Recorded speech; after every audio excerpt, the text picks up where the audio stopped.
Well, there is a bit of a story in that. It appears my uncle, with the same name as I have, I was called after him. He worked all over parts of Europe. There were wanderers, I think, but he worked I think his last place he was working before he came here was in Belfast.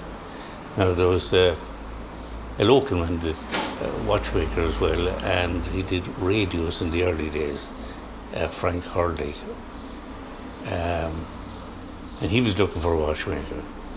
So, from what I can gather, he came down and worked with him. But obviously, after a period of time, the boys had a bit of a tiff or something. So, my uncle went to number 2 Mary Street and started off there. He got married to a girl from Ballingarry who worked as a barmaid in a pub in town called Cocktail Cleary's. I don't remember, but I figure I have an idea where it is. You see, so anyhow, my father started to move out, but between the two, my uncle was actually 20 years older than my father. There was 11 in the family, 10 brothers and 1 sister. So he got him to come over and try to train with him. My father went back to Switzerland, trained a bit more and so on. And he spent the first time here a lot of it learning English. So after that, then he picked up a job in Paris, but it appears a very good job, but the owner died. So he went back to Switzerland, and another buddy of his, they saw this ad to go to India. So off the 2 boys go to India. And he gets a very, very good job out there there were 2 firms he worked with. One was the Anglo-Swiss Watch Company of Calcutta, and the other was in Calcutta as well. So they had a 6-year contract. So you worked 6 years, got 6 months off.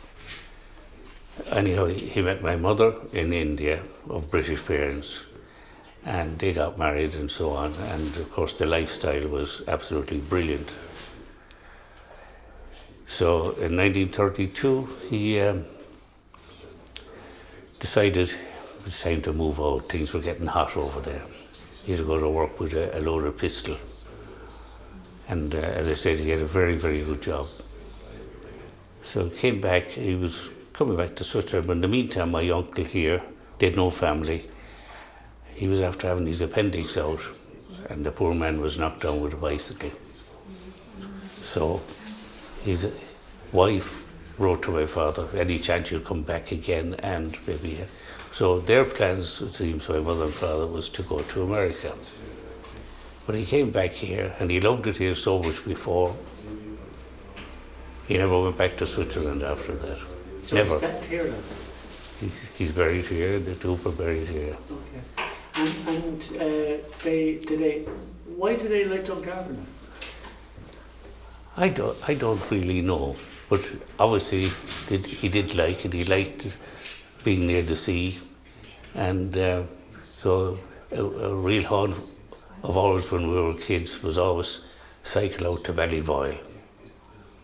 I had my kids out to Ballyvoyle and my grandkids out to Ballyvoyle, and they all always said, "Where we go today? We go to Ballyvoyle." and your mother, where was she? John, what is that? Where was she from? You said she was English. She was English. She was born in India, but of British parents. Okay. So Yeah. where would she see as home then? Would she see India as home or England as home? Well, originally India would have been home. Okay. They were all well treated, needless to say, out there and so on. And to come back here, it's a different ball game altogether. But she stuck it here, and she enjoys here. Got involved at latter years with the ICA and so on and so on. And in late life, she decided to have a flutter of the horses. Something I've never done, but she was in and out the bookies every day. Did she have any winners? But we heard of those. You never heard about the losers? Never heard the losers, no. And come here, you said your father, like he came from Switzerland. What languages did he speak? Well, he's German. They have their own Dutch, they call it. And he had quite a bit of French. And when he was in India, then he learned Hindustani. Because he had to kind of control he was over the whole watchmaking section there, or repairs and so on like that. And I'd say he was a tough man. Okay. Because these guys would fiddle you, it seems, as fast as And he was a watchmaker? Oh, he was very skilled craftsman, yeah. Brilliant work. And that was his family trade, as such? No, I've been to Switzerland once, in 1960, and I met a couple of uncles and some cousins and so on. They were all doing different things. Okay. Yeah. But I suppose in Switzerland it's kind of famous for it. Yeah. And then your dad and mum, you were born then here? I was born here, yeah. Okay. Yeah.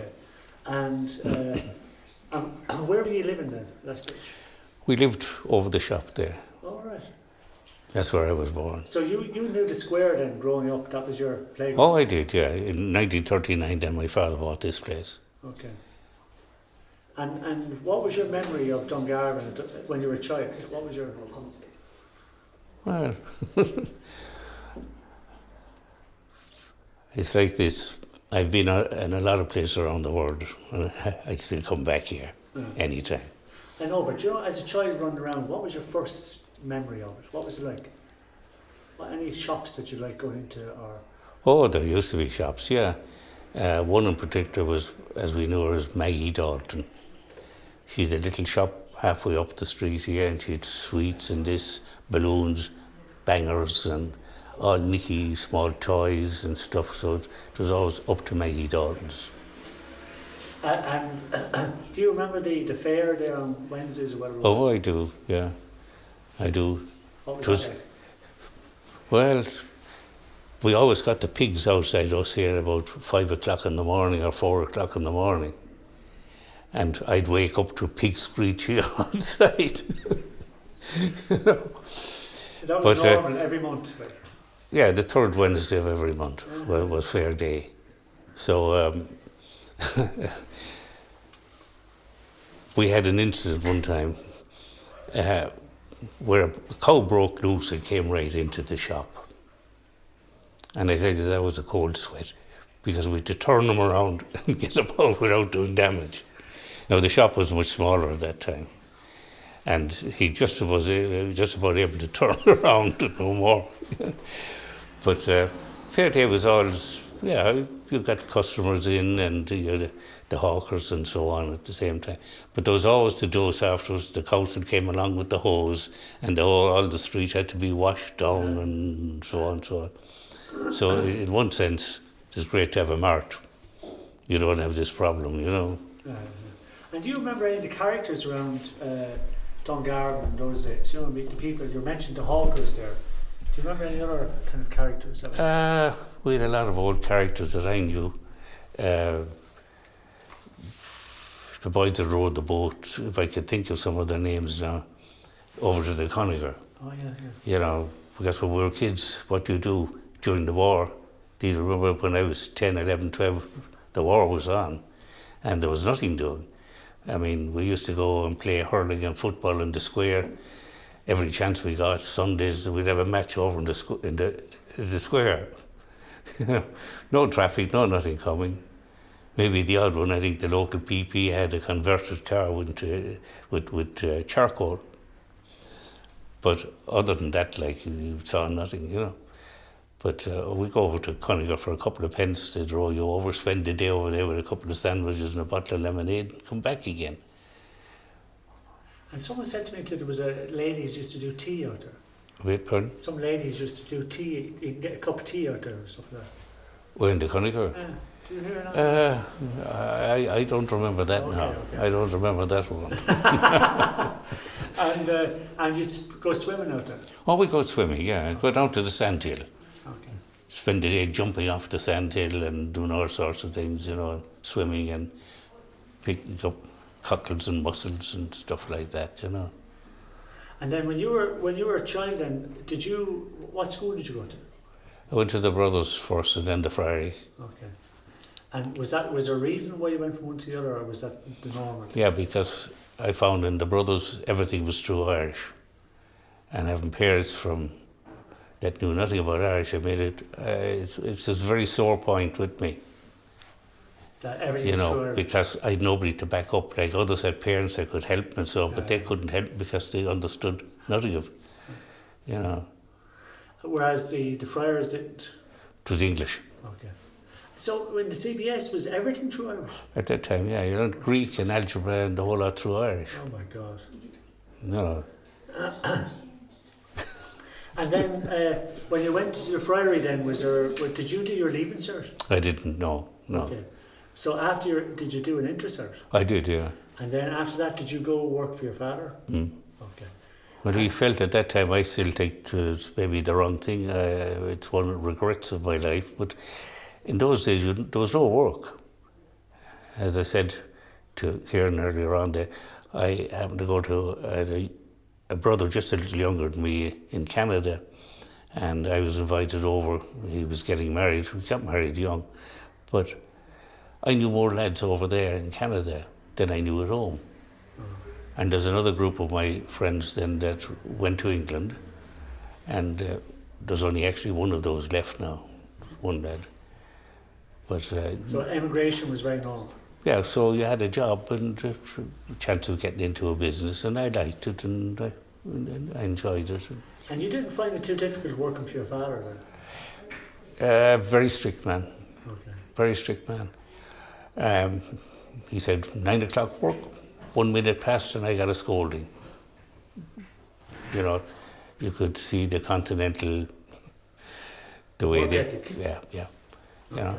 And if I was not turning up or not able to come, I got quite a bit. Okay. And at one time, but we don't take lunch hours. But I said, my friends, I meet them in the square when they're having lunch. No, eventually I got half an hour. Oh my God. But a great many stood behind me 100% though. You know, he did an awful lot for me. Okay. And I think he was totally right when I look back, you know. I needed a bit of a wallop now and again.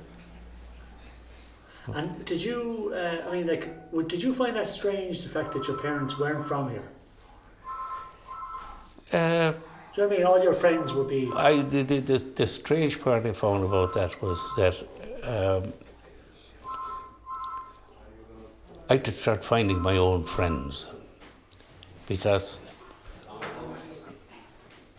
he was a man that stayed to himself. He read a lot. When we got television, then okay, he was happy to see that. But he'd go to the cinema 2 or 3 nights a week, himself and my mother, you know. But they never went anywhere. I could never ever remember saying, my father brought me to the pub, or that my father went to a pub. He didn't drink and my mother didn't drink. He smoked a pipe like I smoke. My mother didn't smoke. So, as I say, it was different. Mm. You know, you had no friends turning up like you have today. Oh, John and Mary are coming tomorrow evening and so on. We never had that. So it's quite isolated in some ways. They stuck to themselves. So I'd no way of getting to know anyone else. And I ended up getting to know a couple of guys, mainly for a bit of fishing and a bit of shooting. I enjoyed that. They were my hobbies at one time. And boating and deep sea fishing, and did all sorts of things. So you're an outdoor man? Right? Oh, very much so. We had across the road from here now, we had a physical culture club, weightlifting club, and I was in that too and did a lot. We used to go up and climb the Cumbers and right up to the very top and over back into Ballymacarbery. We did all these sort of things with nothing else. Okay. Yeah. So it was like you had your own like mountaineering club and all that kind of stuff? Well, it wasn't a mountain. We just did, maybe once or twice a year, we did a kind of a hike like that, you know. Yeah. But then we had to find a road. There was a few of us then took up ballroom dancing. And we spent 4 years going to class in ballroom dancing. Okay. And tell me, in the square at that time, when you were a child, can you remember many of the shops that were there? I would know most of them. Okay. There might be an odd one that could be a little dodgy, but I would know most of them, the changes, and like some of them now are 2, but there were only 2 ones, you know. And which ones stick in your mind, like from, we say, you know, like character, or people that you remember going into or used to see in a lot or whatever? Because I won't ask you to name them all, but just a few that you remember. Well, you'd had one that we used to as kids enjoy going into was Dan Fryer. He did footballs and all that, so we had a puncture, the ball need to be pumped. We go into Dan and Dan had pumped, but he wouldn't charge us for it, you know. So we got to know Dan, which is now where the wine buff is. Yeah. And well, another thing that I found always that I remember is that in the summertime, when you had all the girls over on the phones, the telephonists, they'd sometimes leave the window open, and you could hear all their voices right across the square when they answering the, you know. Oh, wow. There was about 16 of them there, I think. Oh, where was the telephonist place then? The post office was On the far across side. the, what do you do, Willow, the shop. Yeah, that was the post And in the office. summertime They were you'd hear upstairs, all- you'd hear that. And there was another little thing that I often found amusing was there were 2 local businessmen and a sergeant of the guards. They used to meet pretty irregular in an evening. And they'd walk up and down the square and they'd do the same turn together and walk up to the other the square and do a turn while they're chatting. And they do this about 20 or 30 times. Same routine. Same routine. Every now and again, every few days or evenings, you see him up and down for the chat. Actually, I was going to ask you that. Was there a way for people to walk around the square? Was there any, you know what I mean? You know when people are out for a walk in the evening time? Yeah. Would they walk in a particular direction or would they just walk around? I don't think anyone really walked. You leave the square and you go down the quay or you go over to Abbey Side Okay, or so so. that'd be more the walks. That'd be a around the walk. square. Oh, yeah, yeah. I mean, I'd go out now and have a stroll around in between a few jobs, once around, back in with a fresh air and so on. But other than that, like, you know. And you talked about the angling and all that. Do you remember when the port was busy? I do. Okay, so what kind of things were going on there? I remember, first of all, at one time you had a lot of timber. There were pit props being sent to Wales. So when the steamer came in with coal, once it was empty, you load up with pit props and so on. Of course, we used to use these pit props for hideouts and things ourselves, having a bit of fun. But I've often seen 3 boats being unloaded there and 2 or 3 more waiting outside to come in. Coal, they used to bring in chocolate. Maloney's used to get chocolate brought in after the war. They obviously, I think it didn't help them financially though. And I think there was some corn coming in too, but mainly coal coming in. Now they weren't big boats, they were 500 tonners, but they just about got in, like, you know. I know John McGrath got one big boat in with timber, the biggest one that ever came in, 1,000 or 1,500. That was a special tide and everything, you know. And what about the fishing industry? Do you remember any of the fishing when that was kind of busy? Well, the fishing was mainly Helvig. There was an odd boat here, an odd lad doing salmon fishing in the harbour, but there's nobody doing it now. Okay. And when you were doing sea angling, what were you mainly fishing for? Everything. Like what? Well, there's a friend and I, we still hold the record here of a 250-pound poor beagle shark. Wow. Nobody's come near it. And when you say the boat hold the record, was that the 2 of you Yeah, working but we together? worked together on it. Okay. There was only 2 of us in the boat. Okay. That was Connie McGrath. And how long? His head is still down on the anchor. We got it stuffed eventually. How long did that take you to get in? Oh, we had him in about 3/4 of an hour. Okay. But we were lucky to get him in at that. I mean, it was no easy task to get him in, like. Eventually we got a loose on his tail. We couldn't hold the gaff. I was nearly pulled in with him. But it was only a bit of fun. We went out just messing. Just, it it was his charter boat, like, and Connie had the boat, and I got the gear rigged up, and away we went. But if you talk about fishing, then we had one of the finest angling clubs in the country here.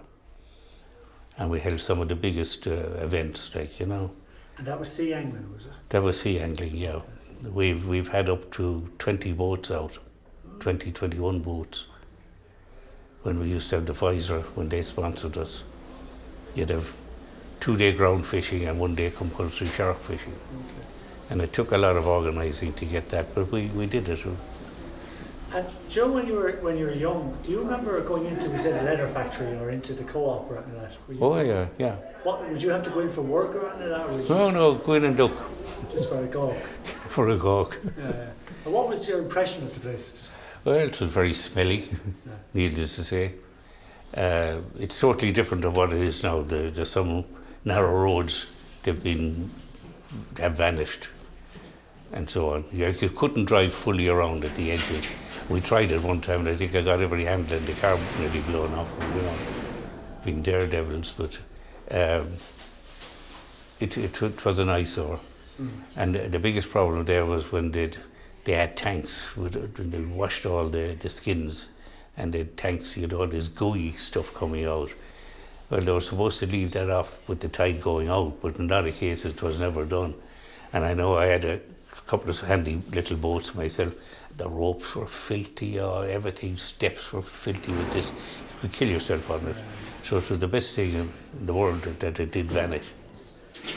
And then obviously later on then you had the glass factory, was a big industry in the town, wasn't it? It was, yeah. That made a big difference. It was great, but unfortunately that didn't work out. And what about sports? Any other sports? Did you be involved afterwards with hurling or anything like that? No. Shooting first. Okay. We used up the mountains, rabbit shooting, pigeon shooting, and so on. And then fishing, fished all the rivers, and fished for salmon in the Blackwater. And I have had a good 50 years of fishing. I haven't fished now for 2 years, but I have other hobbies. I'm gardening in a big way now. Okay. And just trying to think what else now. What about entertainment-wise? I mean, when you were young, where was the crack? Like, was it the cinema? Was it dances? We had the cinema, but you'd have every Sunday night there used to be a dance in the town hall, and these would be run by different clubs. We had in the Physical Culture Club now, we'd book a date, but we might have to wait a year to get it, So you'd have a local band and so on.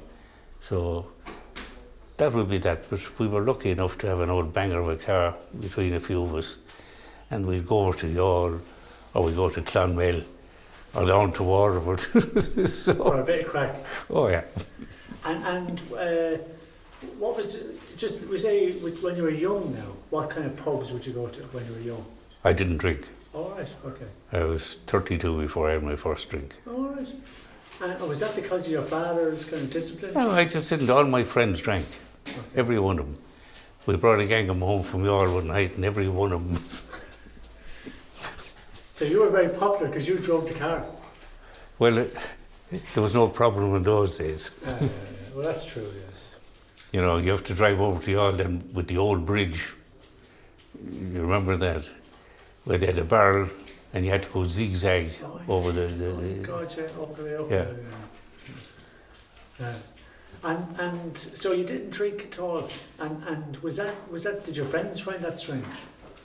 Or was it? I mean, I suppose a lot of people were pioneers in those days. Well, there were probably. I wasn't a pioneer, but I just didn't drink. I didn't. I just never took it up. I'll enjoy one now, and have done for a number of years. But no, it just didn't register with me. And then where would people?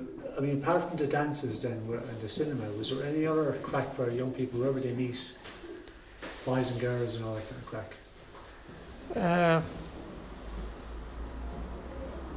I don't think there was anything special. Like, you know, you would have had Kayleys and things like that. There were plenty of things going on, but our group, we did our own thing. Like, as I said, we had the ballroom dancing, and some of the lads went in competitions and did pretty well in Dublin. You know, it's like you see this "come dance with me" type of thing, you know. And we did a lot of that. And to your question of, there was a class at Dungarvan on a Monday, and there was one in Clonmel on a Tuesday, there was one in Cork on a Saturday or Thursday, and one in Waterford on a Saturday. And sometimes we get a notion we do the whole week. Like you had a partner in each place, you know. Yeah, it's a good way to socialise. Yeah, so it got us out, like we did our thing. As I say, we had the weightlifting club there and so on. And who was your gang? Who were the fellas that you hung out? There were different. There was an old character there we used to know, Peter Burke.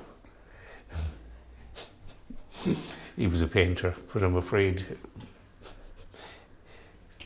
he'd get paid before the job and you'd never see the job done. But he was a lovable character, a lovely singer, beautiful singer.